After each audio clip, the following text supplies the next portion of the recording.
In today's video, I'm going to teach you how to forward an entire email thread in Gmail.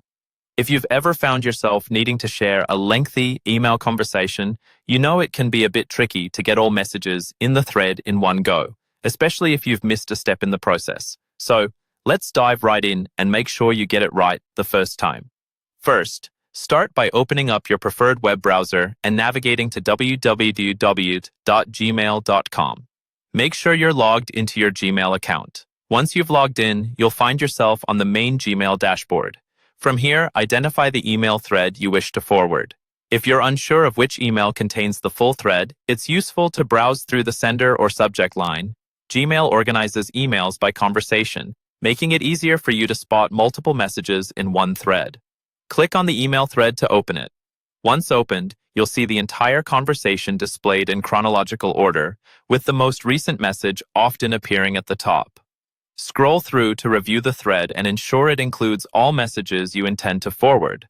This double check helps ensure nothing slips through that wasn't intended to be part of the forwarded thread.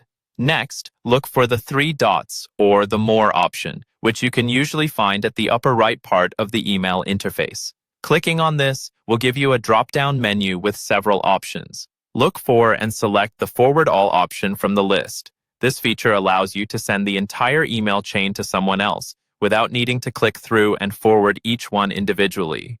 A new email draft will open with all messages from the selected thread included. Before sending, you'll need to enter the recipient's email address in the To field.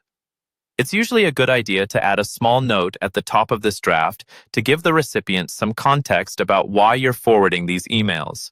Also, make sure to check for any attachments or specific content that needs to be highlighted. Afterwards, look through the draft one final time. Perhaps you need to remove parts of the content that aren't relevant to the recipient. This step ensures clarity and conciseness, preventing confusion over the thread's main purpose. Once you're ready and everything looks good, click Send. And that's it. You've successfully forwarded an entire email thread in Gmail. Knowing how to do this can save you time and make sure that all important details are kept within the right hands. Thanks for watching, and I hope this guide was helpful. Be sure to like the video if you found it useful and subscribe for more tips on managing your emails efficiently.